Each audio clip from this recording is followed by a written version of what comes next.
We have this video right here titled "Everyone Named in P. Diddy's Ex-Abuse Lawsuits," the full list. Now this caught my eye because that's Prince Harry right there. Prince Harry was showing up to them P. Diddy freak-offs and no one even knew about it. So without further ado, let's get some more information on what's going on. So I think we're about to see something on the level of Epstein, Weinstein to the power of 10. From members of the royal family to Grammy and Academy Award winners, we're breaking down all the A-list celebrities named in court docs against P. Diddy, along with some startling accusations.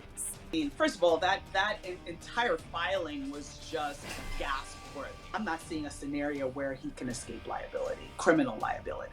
He's been known for years as a renowned rapper, producer, and label executive who goes by the names P. Diddy, Puff Daddy, or his legal name, Sean Combs.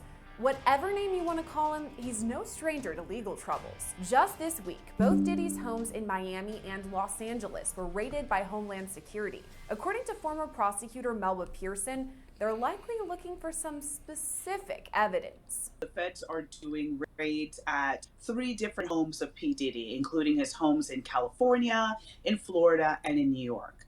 And what I think they're looking they were for serious about are videos. So basically, P. Diddy had a habit, allegedly, based on told to us through the filings by Cassie Ventura.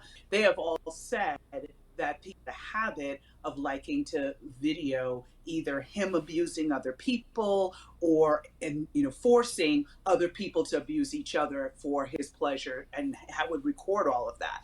So I think those are some of the things that the feds are looking for. I think they're looking for other types of evidence to corroborate the statements that were made by Little Rod, by Cassie Ventura, and the other people have come forward saying that he did abuse them. So they're looking for corroborating evidence and basically the building blocks to. I think they rated everything. I think they found the footages that they needed. That's like the main thing. That's what I'm just waiting to unfold. Like, I want to know what they ended up finding at his house. Together what will end up being a massive criminal case. So far, Diddy hasn't been arrested, but he has already faced his fair share of legal issues. Last year, Diddy's ex-girlfriend, Cassandra Ventura, who you probably know as singer Cassie, accused him of sex trafficking and sexual slavery. She alleged that Diddy raped her and beat her so severely that she was bruised. Cassie also alleged Diddy made her have sex with prostitutes and recorded it on video. She also says he forced her to carry a gun. Cassie sued him under New York's Adult Survivors Act and settled with Diddy outside of court just one day after the suit was filed. Joy Dickerson-Neal also filed suit against Diddy under the Adult Survivors Act, accusing him of drugging and sexually assaulting her back in 1991 when she was a college student at Syracuse University. Diddy was slammed with yet another lawsuit last month, this time brought on by music producer Rodney Jones, also known as Lil Rod. The 73-page lawsuit lays out dozens of allegations against Diddy, including that he forced Lil Rod to hire prostitutes and have sex with them. The court doc also claims Diddy himself assaulted Lil Rod, but that's not the only bombshell allegations revealed in the detailed documents. Lil Rod doesn't shy away from publicly naming other celebrities he says assaulted him. I don't know that Cuba Gooding Jr. is going to escape from that one. Let's start with the allegations against Academy Award-winning actor Cuba Gooding Jr. Lil Rod alleges Diddy was, quote, grooming him to pass him off to his friends. This fear became reality when Mr. Combs introduced Mr. Jones to Cuba Gooding Jr. when they were on Mr. Combs' yacht. There's actually photos of their interaction together too, which are laid out in those court documents. In the first pic, you see Diddy and Cuba talking with Diddy's arms on Cuba's. In the next pic, Cuba has his arm around Lil Rod and is smirking. Court docs go on to state, quote, Cuba Gooding Jr. began touching, groping, and fondling Mr. Jones's legs, his inner thighs near his groin, the small of his back near his buttocks, and his shoulders. I don't know how you let him touch all those different areas without telling him to get off. Like, yo, as soon as you touch my leg, yo, bro, what are you doing? Back, you know what I'm saying? You all right? All right. but he done touched his lower back, his legs, his upper thighs, his groin, like butt, shoulders. Like, bro, you were low key letting that joint happen. He rejected his advances, and Mr. Gooding Jr. did not stop until Mr. Jones forcibly pushed him away. In the last couple of years, there were allegations against him for sexual assault. So now we had those prior allegations, and now we see him tied to this case as allegedly trying to, assault a little rod, assault others. Back in 2019, Cuba was booked on misdemeanor charges of forcible touching and sexual abuse after he allegedly groped a woman in Times Square. By the next year, 3 women had come forward accusing him of non-consensual sexual touching. He eventually reached a deal with prosecutors that required 6 months of counseling but no jail time. I'm getting the feeling where there's smoke, there's fire, right? Because now we have 2 different instances where you're accused of the same type of behavior, years apart. I think there's something there. And I don't know that Cuba Gooding Jr. is going to escape from that one, because he already saw definitely people moving away from him within Hollywood circles and other circles once those first sexual assault allegations came out. So at this point, I don't think he's going to get away with it a second time. Is it possible that... I'm not gonna lie though, Cuba just looked like the dude that indulges in the freak offs to the fullest extent. Like, just the way he smirks is just off. Face charges based on these allegations that were brought forward by Lil Rod? It is possible as well.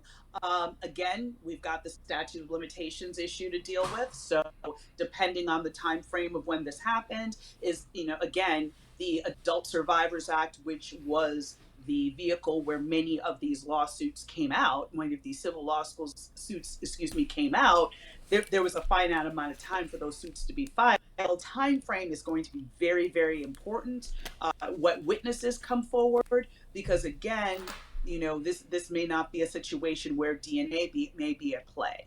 This may be more of a situation of, hey, yes, I was there and I recall, Cuba Gooding Jr., putting his hands on Lil Rod, or I recall certain aspects. So it's going to be a very witness-intensive type of case. And the question is, will the witnesses be willing to come forward? Lil Rod's lawsuit also publicly named another celebrity linked to Diddy, Jennifer Lopez. From the standpoint of the names of the celebrities that were tied to this, the fact that Jennifer Lopez was tied to this back when she was involved in or party to a shooting at a nightclub when she was dating Diddy, and is now alleged to have brought the gun with her to the scene and gave it to Diddy, and that's how the shooting occurred. Lil Rod's team brings up J-Lo when establishing Diddy's history, writing his, quote, RICO enterprise has existed for at least 20 years, dating back to the 1999 nightclub shooting in NYC, when Mr. Combs required his then-girlfriend Jennifer I want to see Prince Harry that Lil Rod named either. He specifically mentioned Prince Harry, the Duke of Sussex, in his court documents. It reads in part, quote, Mr. Combs was known for throwing the best parties. Affiliation with and or sponsorship of Mr. Combs' sex trafficking parties garnered legitimacy and access to political figures, artists, musicians, and international dignitaries like British Royal Prince Harry. Why even name Prince Harry? There's no allegations against him or anything, but why bring him up? I think. But what it says, Mr. Combs was known for throwing the best parties, affiliation with and or sponsorship of Mr. Combs' trafficking parties garnered legitimacy and access to celebrities such as famous athletes, political figures. Bro, but like, I feel like if you're on Diddy's team during this time, like, you know what he's doing and you're in on it. Especially if you have such a reputation. That's just what I believe, because if you really have like a reputation for yourself when it comes to the social media or just the public eye, you don't want to do anything to kind of hinder that. So you want to make sure you're educated on the people that you're surrounding yourself with, because if you're seen with someone, you're automatically known by association. So I'm not gonna lie, this is really not looking too good for Prince Harry, since he was hanging out with Diddy at his freak off parties for quite some time. whether I don't know how long ago it was, but do y'all think Prince Harry was getting crazy and nasty in those free golf parties? I'm gonna be honest, I do.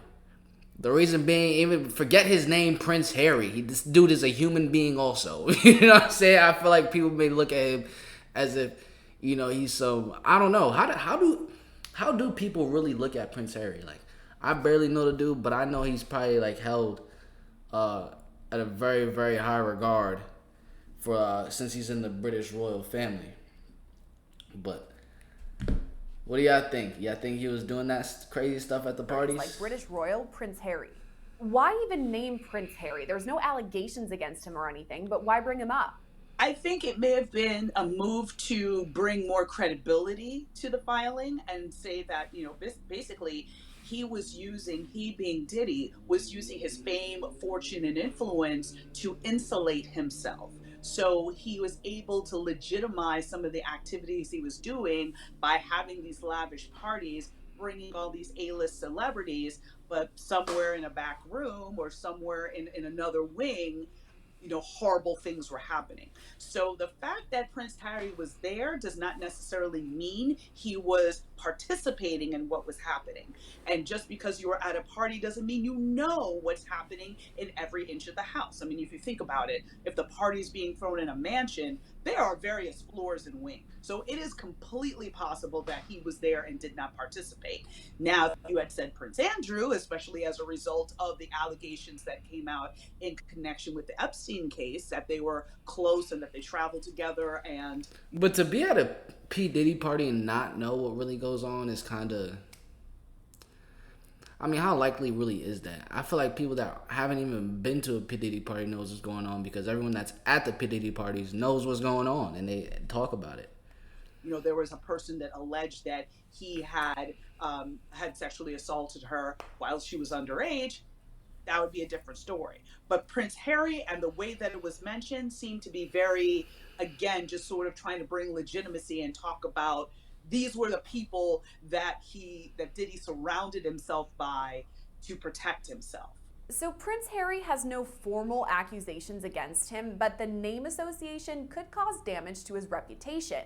Even so, Pearson says it's not likely he files any sort of defamation suit. It's possible that Prince Harry may be able to preserve his reputation. But again, just in light of everything him and the Duchess of Sussex, Meghan Markle, have been through, I truly really hope that, he's able to completely distance himself, maybe make a statement, because again, since he's not necessarily under the umbrella of the royal family directly. All these dudes are cooked, bro. Just because we don't have like, I mean, I don't know, but just because we don't have like crazy stupid evidence of, like, for example, Jay-Z indulging in the X trafficking and all that, doesn't mean he wasn't involved. I mean, him and Diddy were business partners for quite some time. And best believe they're making money in very different ways. I don't know. I just feel like this is going to be like a domino effect. Like, it's starting with Diddy, but it's going to end up, taking other people down too. Correctly. So in other words, Buckingham Palace would not be releasing a statement on his behalf. It would be him releasing a statement and saying, yes, I went to X party, but no, I never engaged in any inappropriate behavior or other details that he may see fit to share.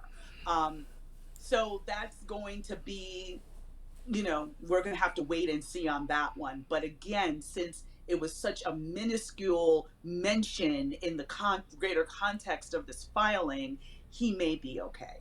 Pearson compares Prince Harry's association with that of President Bill Clinton, who'd been seen with Jeffrey Epstein before his arrest. And there didn't seem to be much said around him. Like you think Bill Clinton didn't know what Jeffrey Epstein was up to on that island and all this trafficking and stuff?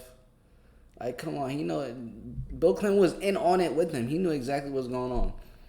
And that's kind of the way I feel with, like, people that were so close to Diddy. Engaging in activities more that he was present at the parties. So I don't recall seeing a lot of fallout on the part of President Clinton from that association. Speaking of Epstein, Lil Rod's court docs draw a parallel between Diddy's alleged crimes and Jeffrey Epstein's. Epstein died by suicide back in 2019 when he faced numerous charges of sexual assault over the course of multiple years. His longtime companion, Ghislaine Maxwell, was charged and found guilty of sex trafficking in relation to her time with Epstein. She's currently serving out a lengthy prison sentence. Lil Rod compares Diddy's chief of staff, Christina Cahorum, to Ghislaine Maxwell, saying she ordered sex workers and prostitutes for Mr. Combs and ordered and distributed ecstasy, cocaine, GHB, ketamine, marijuana, and mushrooms to Mr. Combs and his celebrity guests who were present on his rented yacht and in his homes in LA, NYC, and Miami. None of these cases, when you have these high-profile people that have been using people over years, these cases happen without a handler. R. Kelly had a handler, Epstein had a handler, Weinstein had a handler. Everybody has, in those scenarios of those powerful people, powerful men that are abusing other people, they have someone that does their dirty work. And it's usually not only just one person, it's several people who may have different duties. So again, seeing this woman being his handler, being the person to get him drugs, being the person to procure sex workers for him, being the person to basically be on cleanup duty in case of, covering up or silencing people that might want to come forward, that's not unusual. And she is also going to bear the brunt of criminal liability, just like Ghislaine Maxwell did, and basically had to take the entire brunt of the criminal justice system alone because of the fact that, Epstein committed suicide and was not able to be held accountable. According to Pearson, Diddy and many of his associates will likely face federal charges, but it's not totally clear when. And what do you think a timetable would look like for all of that? I know that there's a lot of evidence to gather over many years, but is it possible that a federal indictment could be just around the corner? I would hesitate to say just around the corner, because with all of the experience I've had with these office approaches cases, they do not move until they have you fully, they have you dead to rights, basically. So they are going to take their time. They're going to collect all the evidence. They're going to speak to as many witnesses as they can. They're going to follow every single trail, every single lead that they can before they go to an indictment. There can be continuances. There can be other things that can delay the case. But once you file that charging document, the clock starts ticking. So that, when I was a prosecutor, I always advised my detectives, anybody that I was training, that you get all the evidence you can up front, and then you file charges. So when is it possible that we would actually see him being arrested or facing any of these indictments? Could it be months down the line? I feel that it would be months down the line. I would not be surprised if it was before the end of this year. Because again, this is going to be a massive investigation involving at least 3 states, much as we saw in the Epstein case, where he was bringing underage girls to one of his islands in the Caribbean. So what do y'all think? Do you think Diddy's going to end up getting arrested by the end of this year, or arrested at all just in general? Or do you think he's going to end up getting away with all these allegations? And actually, they're no longer even allegations after the video that came out with Cassie being absolutely obliterated. So even with that type of video, do you think he's going to end up getting jail time or prison time? Comment that down below. I want to hear what you guys have to say. I'm going to catch you guys in the next one. This is me. Don't catch me in the next one. Peace.